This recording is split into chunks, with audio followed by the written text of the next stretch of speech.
외로움을 아는 이가 있다면 달뿐이었다. 예측 가능한 올챙이들의 순환고리와 반딧불이의 춤속으로 들어온 카야는 언어가 없는 야생의 세계로 더 깊이 파고들었다. 한창 냇물을 건너는데 발밑에서 허망하게 쑥 빠져버리는 징검들처럼 누구도 못 믿을 세상에서 자연만큼은 한결같았다.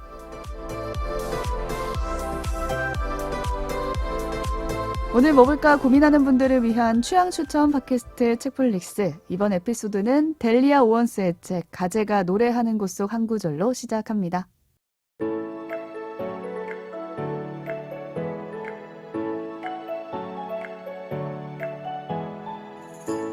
안녕하세요, 책디입니다. 오늘도 책플릭스 함께 만드는 두 분 나와 계세요. 안녕하세요. 오지랖 넓은 오지입니다. 안녕하세요. 이것저것 덕질하는 덕필입니다. 네, 오늘은 제가 가재가 노래하는 곳이라는 소설을 소개하려고 준비를 해봤는데 오프닝 어떻게 들으셨나요?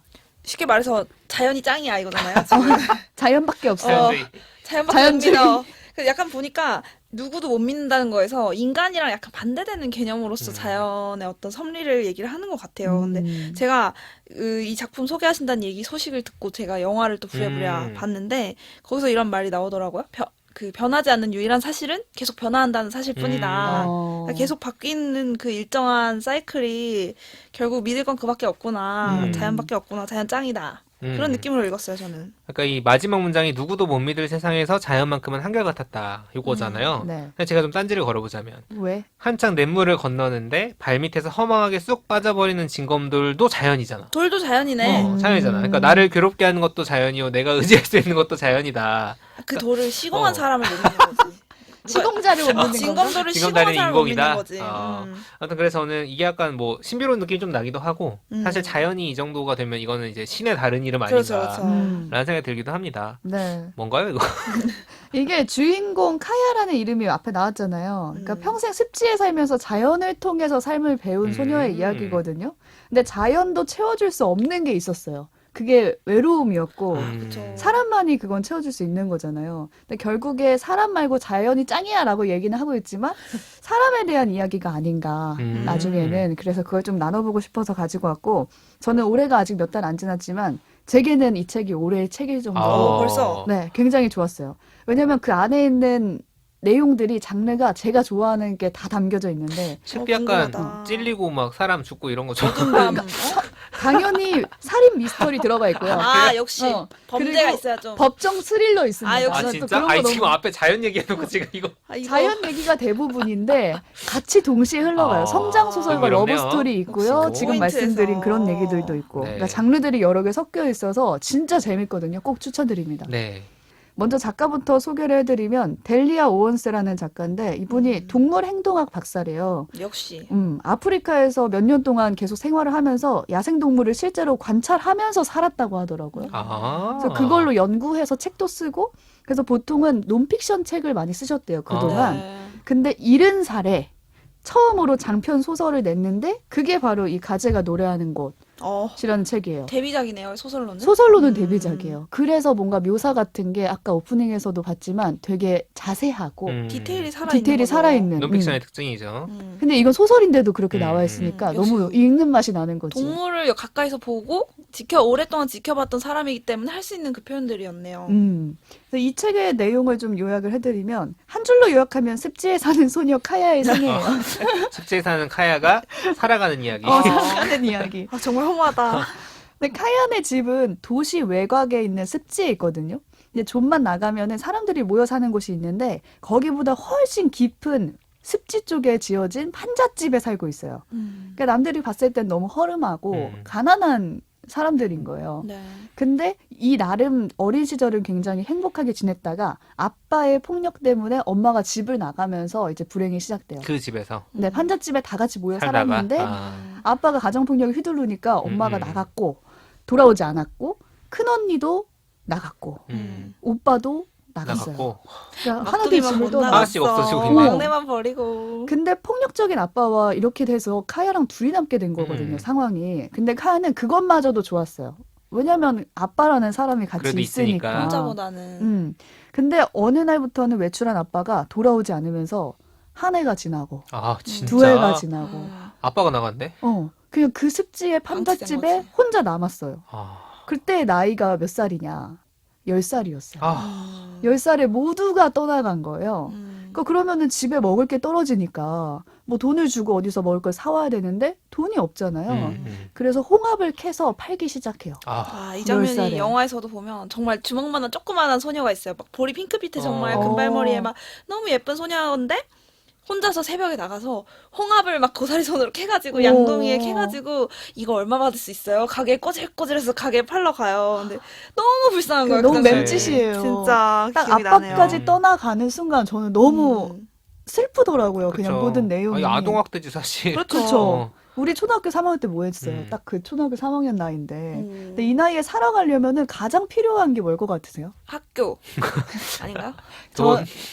물론 그것도 있으면 어. 좋은데 저는 사람이라고 이 책을 그치, 보면서 뭐. 계속 느꼈던 게 그건 아닐 줄 알았지. 너무 뻔해가지고 나는 기본 그건 또 아닐 줄 조건이잖아. 알았지. 사람이 다 떠나가서 카야는 사람을 진짜 싫어했거든요. 어. 근데 믿을 수가 없잖아요. 사람이란 존재가. 왜냐면 태어나서 본 사람들은 자기 다 떠나갔으니까. 근데 지금 가장 필요한 사람도 역시 사람인 거예요. 그래서 저는 그런 카야가 조심스럽게 맺어간 인연들이나 인물들이 가장 기억에 많이 남았는데 여기서 빠질 수 없는 인물이 테이트예요.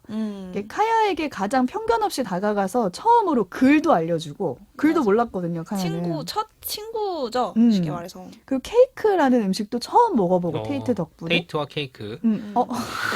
네. 그리고 사랑이란 감정을 알려주는 인물이고 나중에는 카야의 첫사랑이 되거든요. 근데 이 두 사람의 감정선은 진짜 책으로만 느낄 수 있는 그런 묘사여가지고 꼭 보셨으면 좋겠고 근데 영원할 것만 같았던 테이트가 대학을 가면서 또 카야를 떠나요. 그러니까 여기 책에 이렇게 나와요. 또 가야지 어떡하겠냐 싶기도 하고. 테이트와 삶과 사랑은 같은 말이었다. 그런데 이제 테이트가 없다. 라고 적혀져 있어요. 그럼 삶도 사랑도 없어? 없는 거예요. 의지했던 유일한 존재인데 그것도 또다시 카야를 떠난 상황인 거죠. 근데 이후로도 카야는 새롭게 맺은 인연들이 또 있었지만 그들도 또 떠나요. 그러면서 이제 왜 내 주변에 있는 사람은 다 떠나갈까 라는 생각이 계속 드는 거고 근데 거기서 오프닝에서 했던 말이 나옵니다. 누구도 못 믿을 세상에서 자연만큼은 한결같았다. 자연은 자연만큼은. 떠날 수가 없잖아.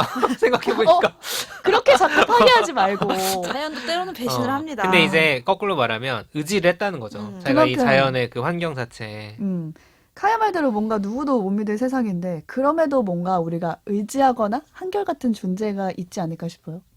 저도 약간 비슷해요. 섭리 이런 걸 의지했거든요. 약간 그치. 종교가 있으니까 또 불가했어, 종교적인 오늘. 또 세계관. 그래서 제가 믿고 의지하는 거는 변하지 않는 건 사람은 결국 변하니까 어떤 섭리와 이 세상을 움직이는 거대한 어떤 원리가 있을 것이다. 저의 경우엔 그게 신인 거고 누군가한테는 그게 불가사의한 어떤 힘인 거고 카야한테는 자연의 어떤 것들이었을 그렇겠네요. 텐데 그것만큼은 심지어 이게 나한테 뭐 내가 예상 못한 어떤 걸 가져오더라도 이것도 거대한 세상의 일부니까 받아들일 수 있다는 생각이 들었는데 사람은 왠지 내가 좀 잘하면 컨트롤할 수 있을 것만 같은 착각을 주거든요.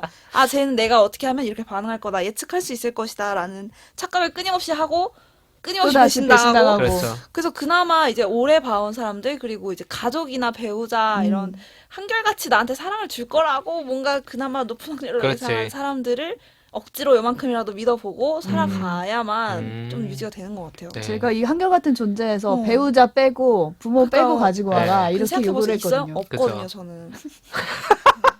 너무했나? 네, 아니요, 뭐. 그쵸. 네, 그래서 저는 사실 배우자 가져오지 말아라는 얘기 제가 처음에 배우가 꺼내면서. 안 된다고 했었어. 부모 안 돼. 안 된다라고 했을 때. 없더라고요. 그러면은 내가 의지할 수 있는 건 결국 사람이 아니다. 고양이다. 뭐야, 글로 갔어? 고양이는 없습니다. 저는 나만 없어 고양이. 그래서 제가 이제 뭔가 어려움이 있을 때나, 그러니까 좀 계속 낮춰본 거지. 뭔가 뭔가 어떤 레벨 낮춰봐서 레벨을. 뭔가 어려움이 있을 때나 산만할 때, 되게 길을 잃은 듯한 느낌이 들 때 찾는 뭐 사물이 뭘까? 그러니까 생명은 이제 못한다고 하면은 전 책이었어요. 갑자기 책, 한결같은 가쁜 책. 존재. 네. 또 가끔 배신하는데? 그게 이제 어떤 책이라는 게 특정한 책이 아니라 네. 책 독서라는 행위인 행위 거지. 자체가. 독서. 그러니까 그게 일종의 세계라고 생각을 하거든요. 전 실제로 상태가 안 좋을 땐 책을 읽어요.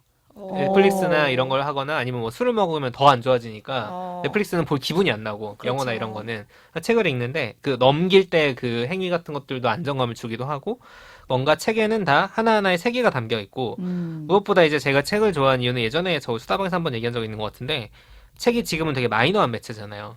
그러다 보니까 누가 이거를 만든다는 게 되게 우리 유튜브 영상 찍어볼까? 라는 것처럼 동기부여하기 쉽지 않은 일이에요. 그쵸. 맞아. 그러니까 굳이 쓰는 수고를 들여서 이걸 또 읽을 준비가 되어 있는 사람들에게 어떤 이야기를 전하고 싶어 한다는 거거든요. 네. 그러다 보니까 쓰는 사람도 읽는 사람도 어떤 성실함이 거기 담겨 있는 거죠. 이게 일종의 영성이라고 생각을 하는데 그 믿고 의지할 수 있는 무언가가 있다면은 책이라는 세계에 담긴 그 마음이지 않을까라는 생각이 들어서 저는 주로 책을 읽습니다. 만화책도 포함되나요? 만화책도 포함이죠. 재밌잖아. 읽는 거면은 다 포함되는. 전 두 분한테 가족이나 뭐 배우자 가져오지 말라고 해놓고 저는 이모를 생각해. 야, 진짜 이거 너무한 거 아니야? 저 역시 인간은 믿을 수 아, 없어. 역시 인간은 믿을 게 죄송해요. 못돼. 아, 이모네 집이 저는 딱 생각이 났는데. 집. 오케이. 이번에 집으로 집이 해줄게요. 공간. 인천이었는데 제가 어렸을 때 갔던 그 집에 그대로 사세요. 근데 그 집이 굉장히 그때도 오래된 집이었고 지금도 오래된 집이고 심지어 화장실도 푸세식이에요. 그러니까 완전히 오래된 집인 그렇네. 거예요. 거의 카야네 집이네. 근데 저는 너무 그 집에 갈 때마다 어떤 느낌을 받냐면 와 여기는 변한 게 없구나. 아. 굉장히 한결같다. 그리고 이모한테도 이모라는 존재도 이 집 같은 느낌인 거예요. 굉장히 변하지 않고 그 자리에 계신 느낌? 그래서 그냥 한결같은 존재라고 생각했을 때 이모가 좀 떠올랐는데 생각해보면 카이한테도 자연 말고 또 한 가지 한결같은 존재가 있었어요.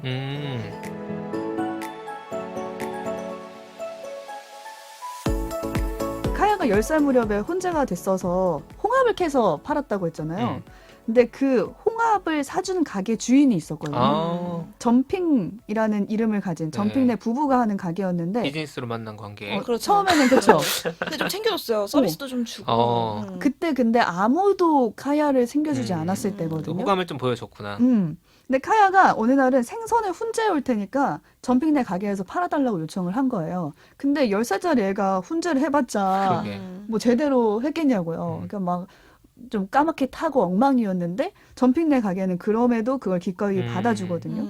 근데 나중에 카야가 크니까 생리할 쯤이 되잖아요. 그 나이가 돼서는 점핑의 아내가 놀라지 않게 또 도와줘요. 챙겨주고. 꼭 필요한 어른이 꼭 필요한 순간에 점핑네 부부가 계속 도와줘요. 부모 대신을 해줬네요. 그러니까. 그 멘트가 나중에 나오는데 시간이 지나서 성인이 된 카야가 책을 내거든요. 근데 그거를 점핑네 부부네 가게에다가 딱 가져다 줘요. 근데 그 부분에 책에 이렇게 써 있어요.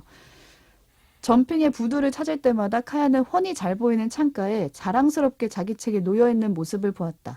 아버지가 딸의 책을 자랑하듯이. 그러니까 나중에는 이 부분이 저는 딱 이들의 관계를 아버지와 딸로 정리해줘서 되게 거의 유사 가족이네요. 감동적이었거든요. 정말 내 주위에 믿을 사람 하나 없는 것 같은데 한결같은 존재가 누구에게나 하나쯤은 있다.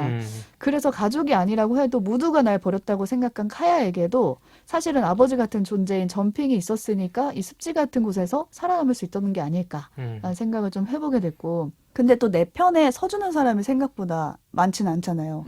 따지고 보면은 이 마을 사람들은 사실 다수가 카야를 습지 쓰레기라고 불렀어요. 그러니까 그 정도로 언어 폭력도 심했고 아예 껴주지를 않았거든요. 근데 정말 소수만이 점핑네 같은 소수만이 카야가 홀로 남겨졌고 얘를 보듬어 줘야겠다 생각한 소수였고 또 나중에 카야가 자연 속에서 습지에서 지내면서 굉장히 관찰도 많이 하면서 습지 지식을 얻었잖아요. 근데 그걸로 인해서 나중에 책도 쓰게 되는 건데 그걸 알아봐준 출판사 사람도 있었고 근데 그런 소수밖에 카야의 편이 돼주지 않았던 거죠. 이런 시선들이 나중에 카야가 살인 혐의로 법정에 서게 됐을 때 증언하는 모습에서 적나라하게 드러나거든요. 그러니까 카야에 대한 편견이 있는 사람들이 다수였고 챙겨주거나 호의가 있는 사람들은 소수였기 때문에 그렇기 때문에 그 법정에서 딱 갈라져서 증언하는 모습이 보이는 거죠. 제가 앞서 장르 중에 살인 미스터리가 들어가 그러니까 있다고 그 얘기 언제 나오나. 저는 일부러 전개 방식을 좀 생략하고 말씀을 드렸는데 책에서 맨 처음에 살인 사건이 벌어지는 1969년에서 시작이 돼요. 딱 그때는 습지에서 한 남성이 시체로 발견됐다. 이게 69년이었고 그 다음 챕터는 17년 전으로 돌아가요. 17년 전에 카야가 어린 시절에 애기였을 때 습지에서 어떻게 살아왔나. 근데 이 챕터들이 계속 반복적으로 번갈아 가면서 나오면서 카야가 점점 어른이 되고 이 어른이 돼가면서 69년도 살인 사건이 벌어지는 시기와 맞닿는 시점이 생기는 거죠. 상견이 같네. 어? 약간 삼촌놈. 네. 그 맞닿는 순간부터 이제 법정 드라마가 그렇네. 시작되는 거예요. 네. 재밌네요. 여기서 시체로 발견된 남성은 그럼 누구냐 했을 때 카야의 첫사랑이었던 테이트가 떠나고 두 번째 만난 애인. 남자친구예요. 여기까지만 말씀을 드리겠습니다. 아. 근데 그 애인이 죽은 채 발견이 됐는데 습지에서 발견이 됐다? 그러니까 카야가 용의자가 된다. 일종의 연결고리예요. 과거에 카야가 이제 만나왔던 인간관계와 현재 이 사람이 갑자기 시체가 그렇네. 되었을 때 카야가 의심받는 상황이 점점 이렇게 교차적으로 퍼즐을 나오네. 이렇게 엮어가는 거죠. 네. 그래서 저는 이 책을 한번 보시면서 범인이 누군지까지 꼭 확인해 보셨으면 좋겠습니다.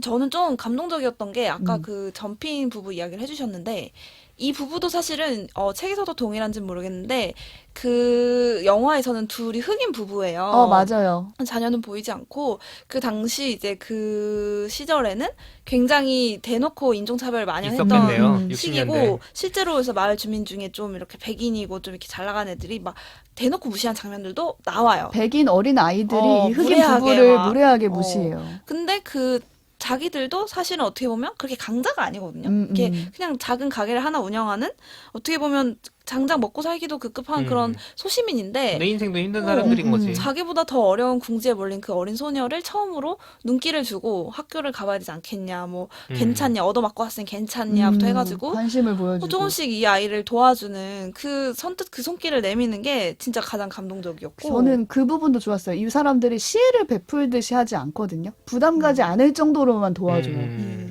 자기들이 어떤 가지고 있는 어려움이 있기 때문에 오히려 또 그걸 알아봐 준 걸 수도 그럴 있고요. 수 있죠. 그런 어떤 연대 같은 게 발생했을 수도 있는 것 같아요.